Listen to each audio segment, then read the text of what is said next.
Yes, my friend? Okay, da ist nix. Dann muss ich 3 Leuten reden. Rollen, halten.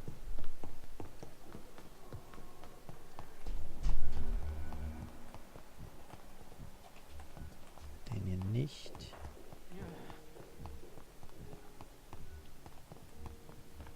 So, mit ihm würde ich kurz gerne reden. Good evening, Dr. Strickland. And good evening to you, Dr. Reed. Did you know Dr. Aykroyd never reported your experimental research, despite the fact he doesn't agree with it? Really? I didn't suspect he knew about my work. I must confess I am surprised. Perhaps he thinks you should realize for yourself the danger of what you're doing. See how condescending he can be? My God, he can be so irritating.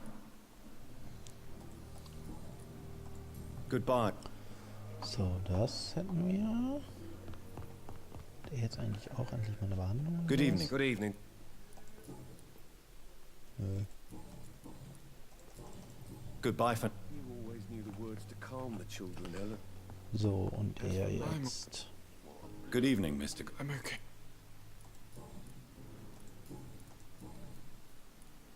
Your medical report says you're not affected by the Spanish flu. What do you think of that, Mortimer? Does it make me happy? Not in the slightest. If it was up to me, I would have left this place long ago. I know I don't belong here. And why do you think you don't belong here? I know the staff have more important things to do than look after me. There's plenty of patients here who need their attention. Ja gut, das war sehr spannend. I have to... I'm alright. Don't waste your time with me.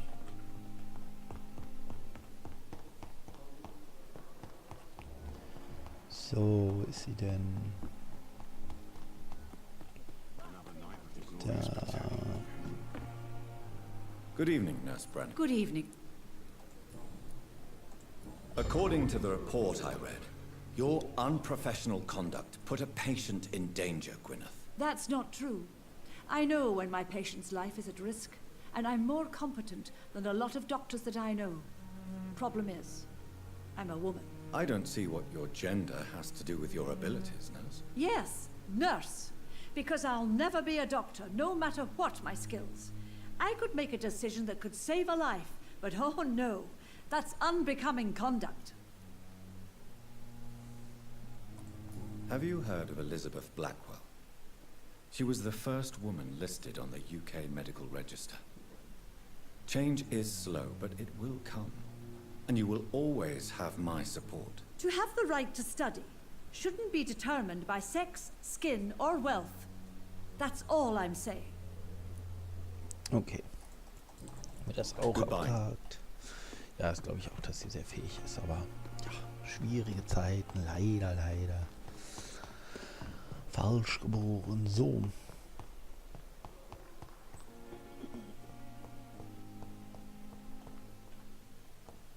Vielleicht sollte ich nach so Lampen Ausschau. Hier was? Nach so Lampen Ausschau halten.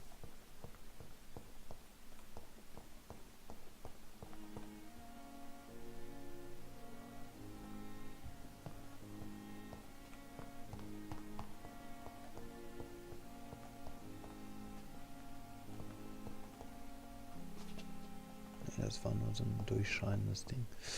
Ja. Das ist die Leichenhalle.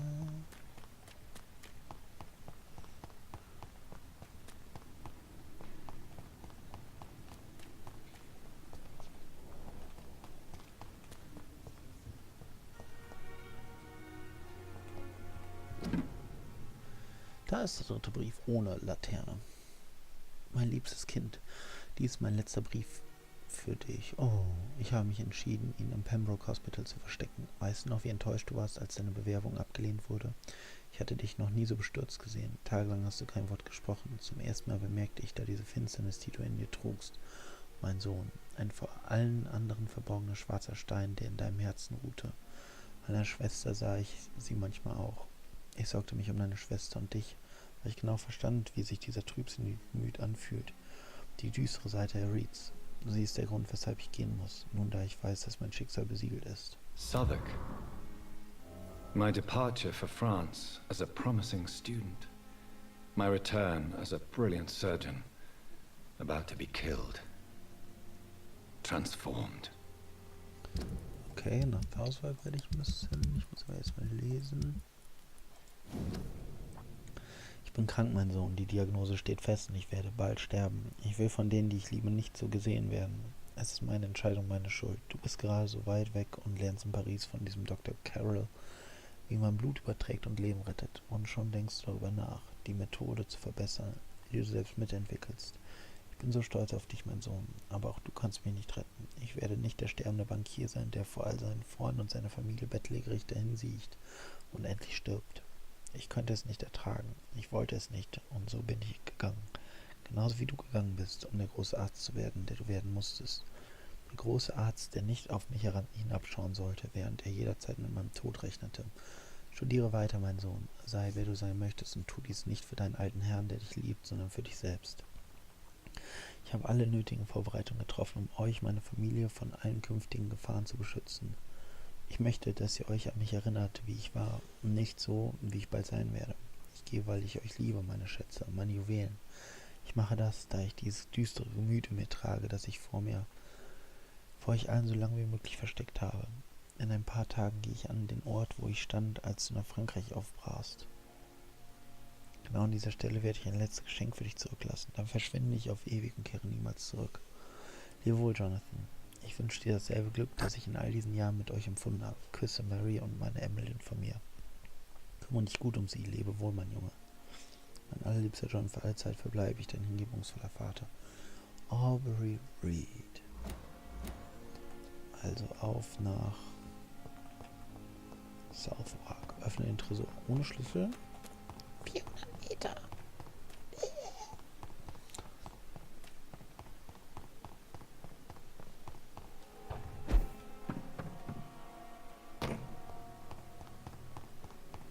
Ja.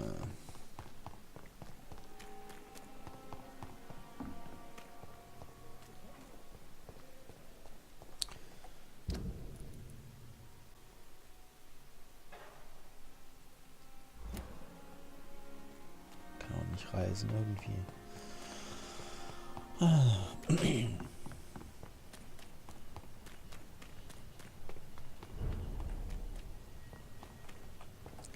So, nehmen wir denn da ganz hinten. Oh Gott.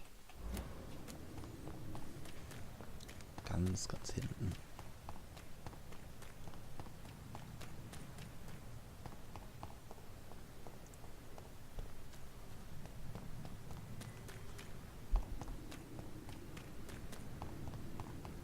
Und einmal mehr muss ich über diese Brücke.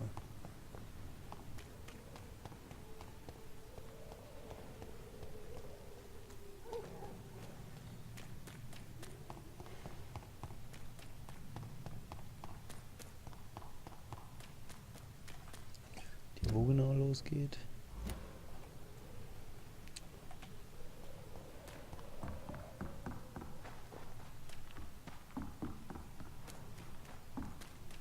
Scheiße, bin ich schon unter der? Ja, ne? Ach, Mann. Ich wusste doch, dass es hier falsch ist.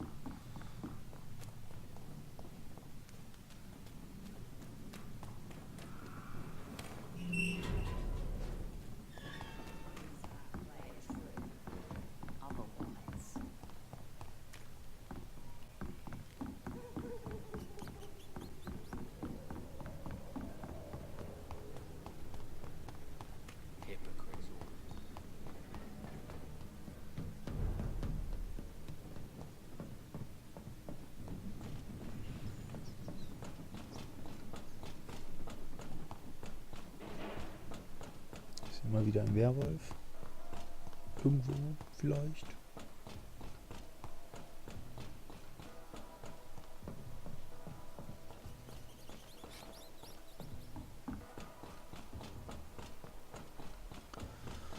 Oh je, diese Brücke.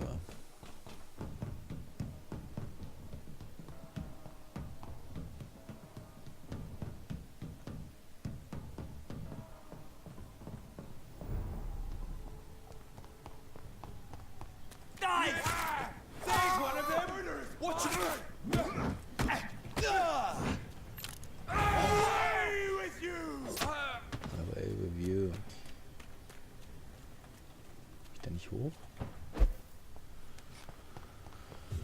Komm ich wohl. Oh, hier. Ah, ich muss gar nicht nachsuchen. Wie schön.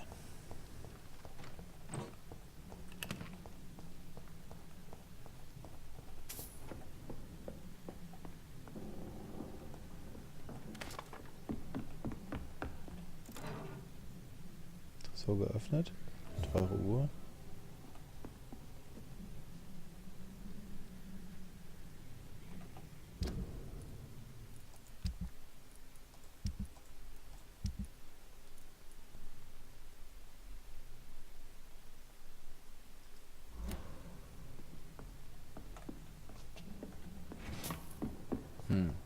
Das war jetzt... Burn it, boys!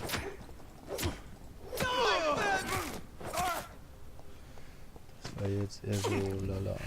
Oh, falsche Tasse. Ich dachte, ich wollte mein Blut auffüllen und habe mich geheilt. Super Idee.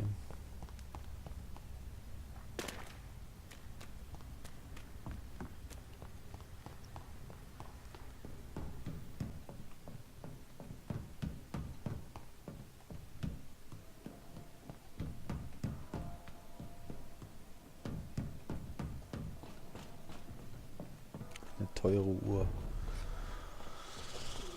Wahnsinnsvater.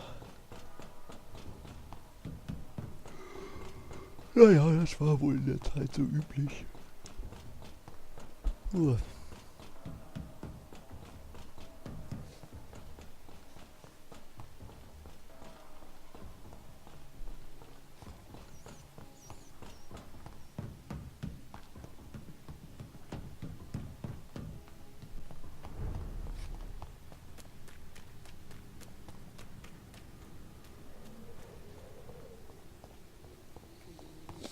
Stelle dich im Ascalon Club vor.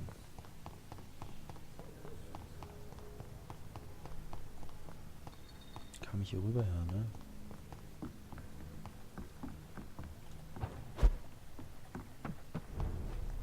Danke. Oh, Mist.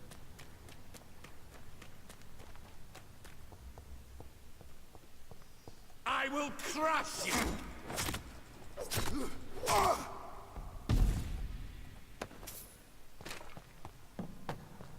Okay.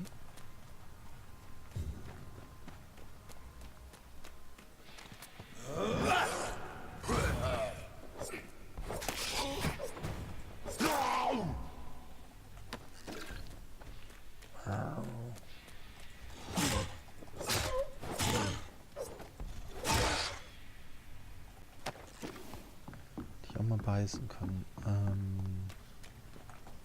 Ist gerade irgendwo ein Unterschlupf da. Kurz zurück, ich muss mir so angucken.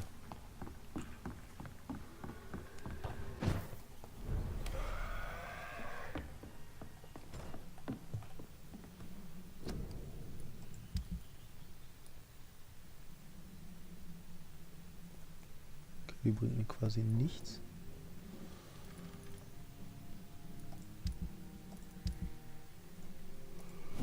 Hier aufbessern.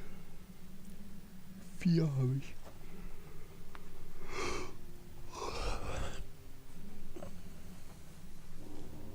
Makellose Säge, 240 Schaden.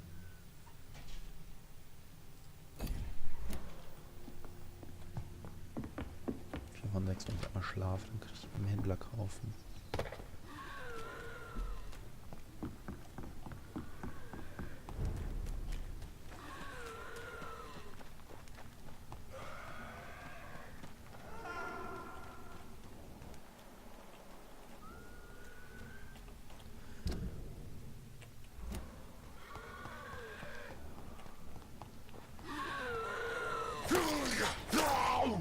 Ja, nicht gebissen.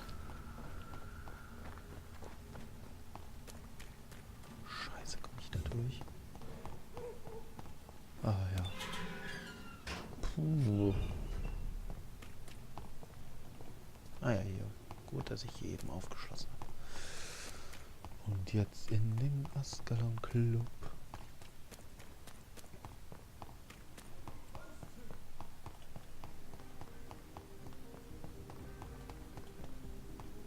Support the equality between men and women.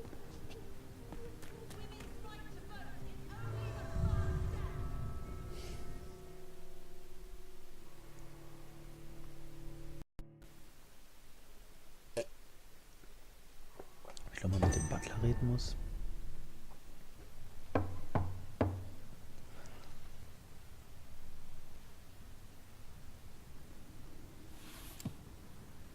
Do you know where you are standing right now? In front of the Ascalon Club, I presume. The Ascalon Club only summons or ostracizes. What is your business tonight? I received an invitation. I'm Dr. Jonathan Reed.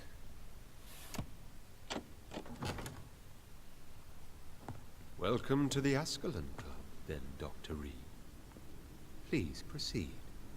Lord Redgrave is waiting on you upstairs.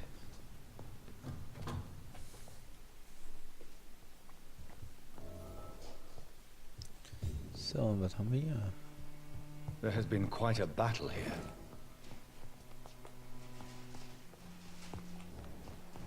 I'm sure the Ascalon Club has the money to replace the furniture.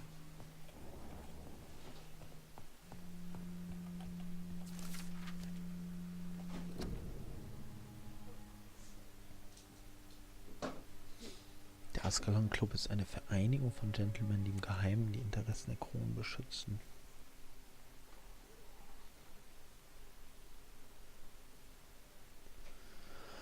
Ich gründete ihn 1837 um das Anliegen meines Schöpfer William Marshall, dem ersten Earl of Pembroke, und waren Beschützer von England zu ehren und aufrechtzuerhalten. Alle Mitglieder des Clubs müssen von guter Abstammung und makelloser Moral sein.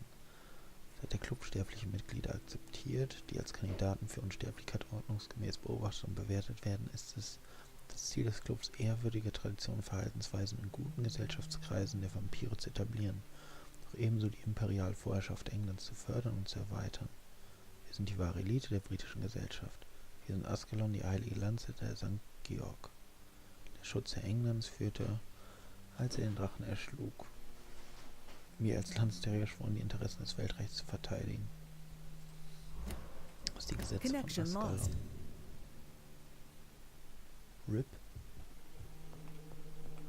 RIP Connection. RIP Connection.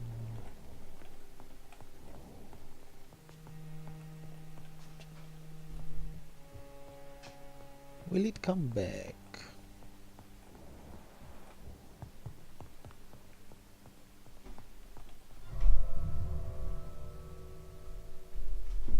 Wo sind wir jetzt?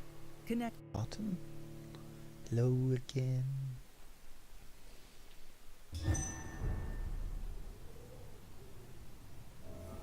Im Garten. Wird auf jeden Fall schnell die Tür aufgeschlossen.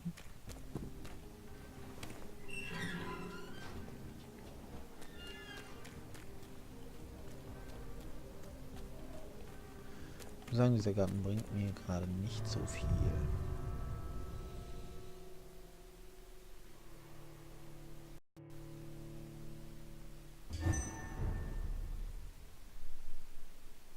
Connection lost.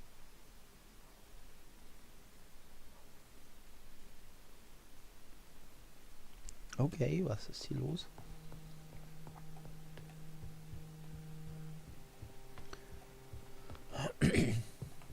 Welcome to the Ascalon. Okay, der will gar nicht mit mir Dr. reden. Reed. Dann nach oben. Oben. Links oder rechts, links oder rechts.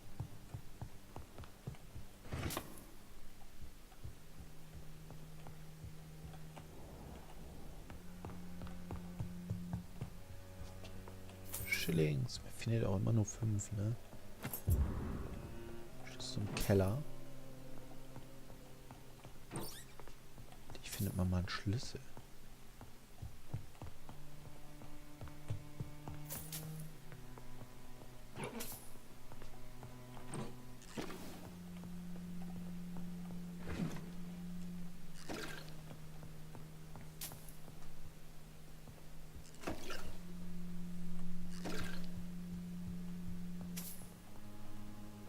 Ach, fuck it.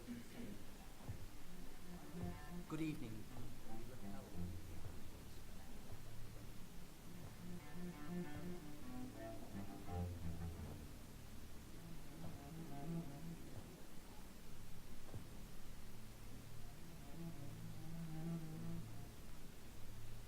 My good friends, if I may have your attention.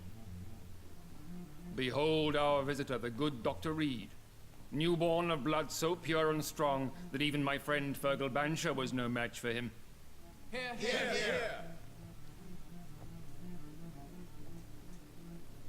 Come forward, young Ekon, for we have so much to discuss.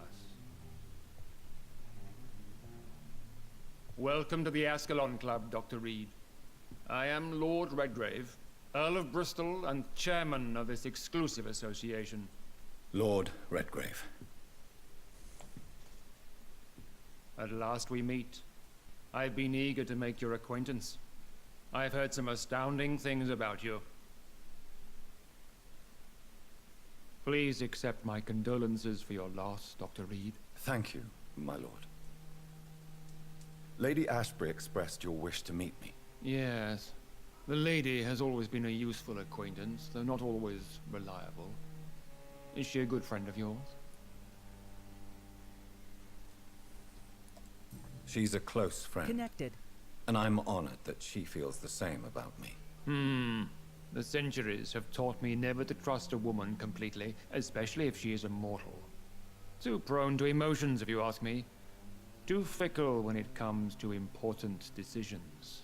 My lord, do not expect me to speak ill of Lady Ashbury. Of course not, and I praise your loyalty.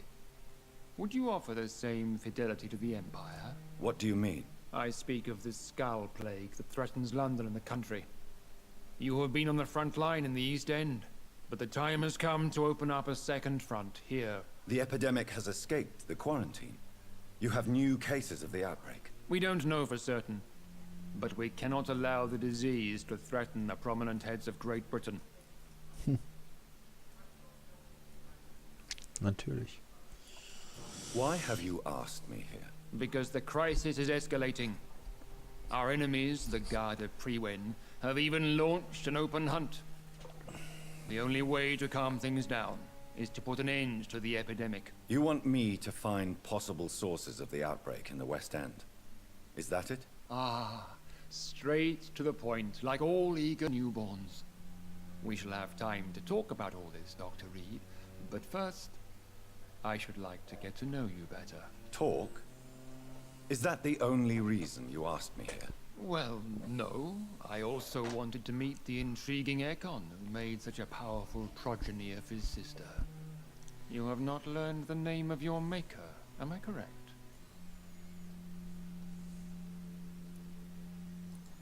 No, I haven't. Have no embarrassment, Dr. Reed. We all make mistakes. But whatever your lineage, you are definitely Ascalon material. What do you mean? I would like you to become a member of the Ascalon Club, and to serve me as such. Before I accept, I have so many questions. Please ask. What does it mean to be a member of the Ascalon Club? It means that you swear to protect the interests of the Crown, that you become a loyal servant of the British Empire. Do you have any official recognition from the government? A charter from His Majesty the King? No. Of course, the Ascalon Club publicly supports the Empire, but the true nature of its members remains a secret. Am I supposed to follow orders? As founder and chairman of the club, I alone am entitled to make demands of our members, and I do appreciate obedience.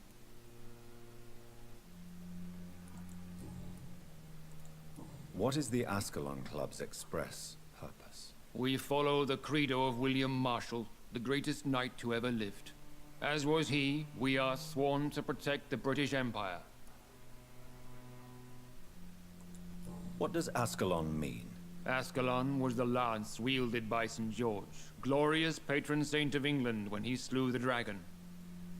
And like that lance, we pierce the hearts of all our nation's enemies. William Marshall founded the Ascalon Club. Not exactly. William Marshall granted me immortality, and I founded the club a few years later. The good knight has been gone for so long.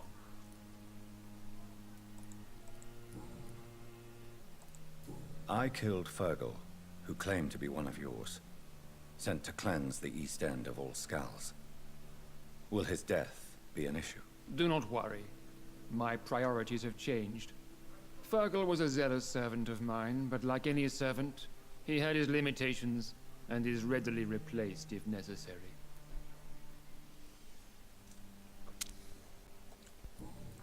Puh. I agree to join the club. This is good news. Good news indeed in these crucial times. Let's inform the Assembly formally and proceed with your initiation. My initiation? Fear not. Nothing fancy nor dangerous. It is just that we, the members of Ascalon, believe that tradition and custom are the backbone of this country. Das haben die ja nicht alle mitbekommen. My fellow gerade. members, dear friends, please gather and welcome this Econ as one of our own. Is he worthy? Is his blood pure? Well, speak, Dr. Reed, in front of the most sacred blood. The blood of our beloved William Marshall. Speak now. Will you serve and protect the crown as he did? Yes, I will. Then, young Econ, it is time to testify with your blood. It is time to sign the Book of Allegiance. I know it's awfully gothic and a tad pedantic, but England's traditions are the backbone of our nation.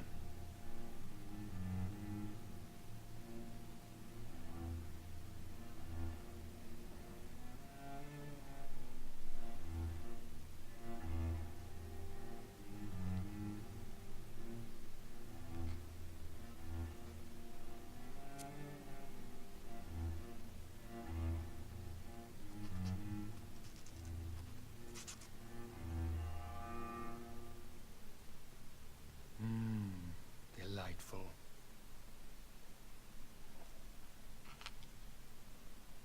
Welcome to the Ascalon Club, Dr. Reed. Take your place among the bearers of the lance. One of us! One of us!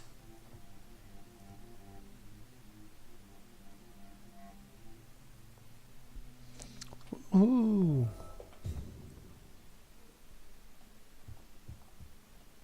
I personally went patrolling last night in the West End, and I spotted at least 2 Bist foreign du? Econs. Good evening, This Dr. is Reed. an outrage. How does it feel to be this evening's centerpiece?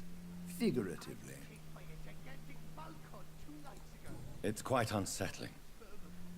As a doctor, I am more used to being the observer than the subject observed. Do not be alarmed.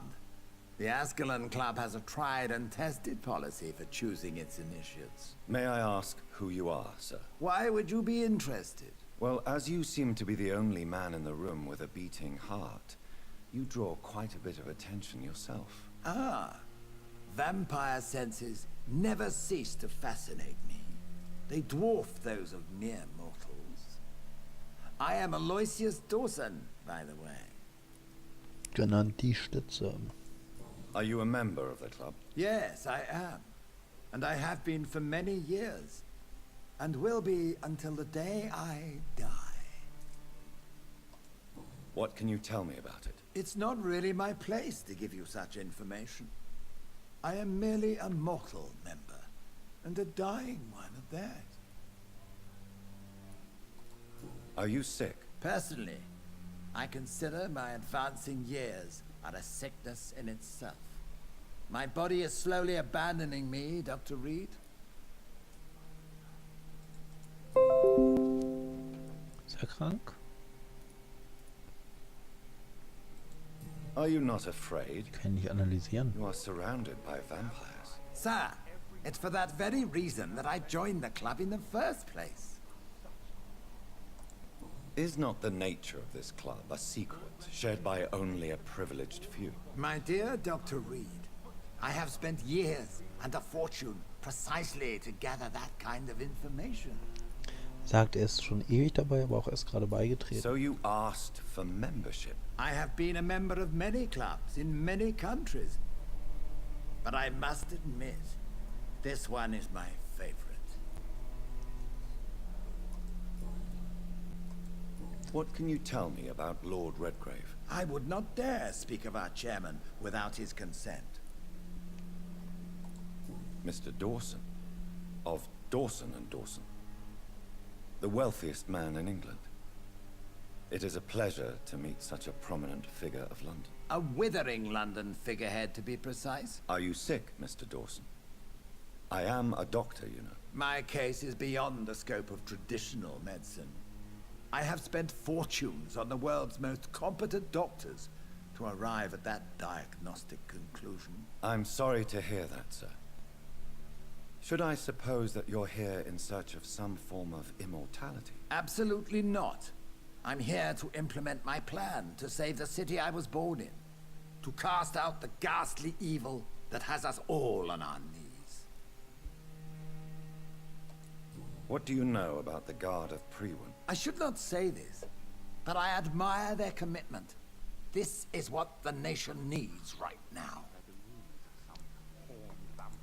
But they are our enemies. They are not mine, Dr. Reed. Would you help them? No. There is a time for such methods. But brute force will not be enough to fight this plague. We have to think differently.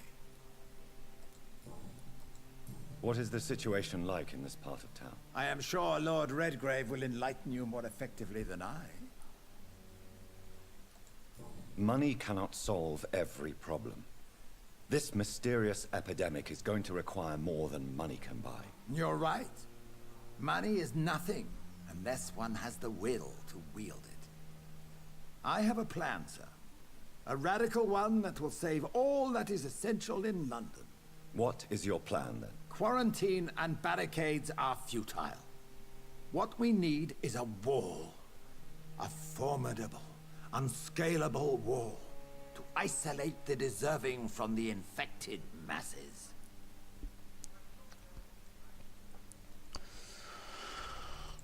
By doing so, you would create two separate ghettos. What if the disease gets past the wall? The results would be disastrous. Not if we eliminate all suspected cases of infection as soon as they appear. A necessary sacrifice. Are you not mistaking sacrifice for summary execution? Why do you care? Are you not a vampire? Removed from all mortal concerns? Decisiveness is what the city needs, and it needs it now. Ja.